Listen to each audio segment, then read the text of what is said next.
Magandang araw, Generals! Nais mo bang maging boses ng bayan?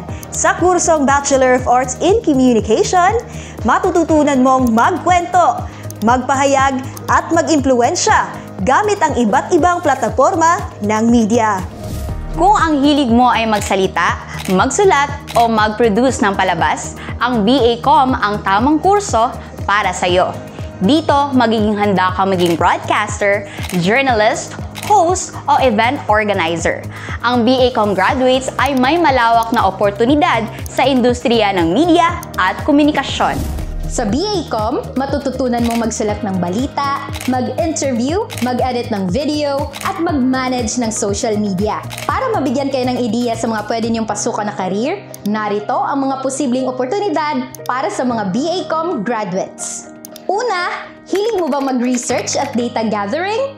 Magsulat at maghatid balita sa masa? Baka dito ka nababagay sa news correspondence or reporting. Trabaho nila ang magulat ng real-time news mula sa iba't ibang lugar. Magbigay impormasyon sa publiko sa pamamagitan ng telebisyon, radyo, online platforms o maging sa print publishing man. Pangalawa, mahilig ka bang mag-usisa at mag-imbestiga? Broadcast journalist ang para sa'yo. Katulad na lamang ni Atom Araulio at Karen Davila na nagpapalabas ng balita sa radyo, TV o maging sa social media man. Nagbibigay din sila ng impormatibong komentaryo sa isyong panlipunan. Pangatlo, kung hilig mo na may magplano at may kaukulang knowledge sa kahalagahan ng branding, brand image at iba pa, at magaling sa pagbuo ng mga estratehiya upang maboost ang identity at establishment, pati na rin ang reputasyon ng isang brands, at alam kung paano mag-conduct ng IMC plan para sa isang comprehensive research. Yan ang role at trabaho ng isang brand strategist o manager. Kung meron ka ng skills at knowledge dito, ito na ang best role para sa'yo. Pang-apat, curious ka ba kung paano napapanatili ng mga big brands ang consistent uploads at creative contents na nakikita mo sa kanilang social media?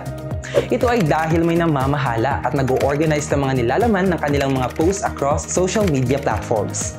Trabaho nila ang pag-aralan at makipag-ugnayan sa mga followers or subscribers at i-analyze ang mga analytics upang ma-optimize ang online presence ng isang brand.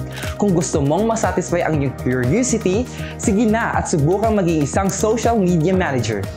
Panglima, alam mo ba na merong specific job para sa mga mahilig magsulat at may malawak na creativity? Ito lang naman ang trabaho ng isang copywriter at editor. Sila ang nagsusulat ng mga malikhaing nilalaman para sa mga advertisement, website at iba pang materials para sa marketing. Sila ang nag-ensure na lahat ng caption and lines ay dapat witty, funny, appealing at swakto sa mensahe na gustong iparating sa mga audiences. At panghuli, kung ikaw ay passionate sa paggawa ng film o di kaya naman documentaries, maaaring sa filmmaking ka na babagay. Nais mong magpalabas, mag-direct o gumawa ng mga documentary at films na naglalahad ng mga samot-saring kwentong hangot tungo sa tunay na buhay.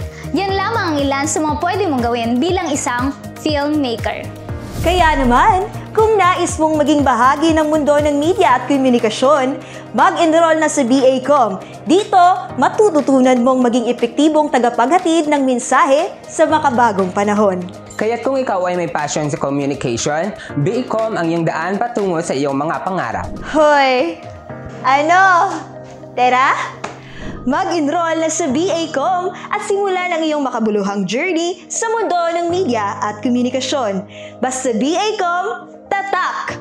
BA-Com!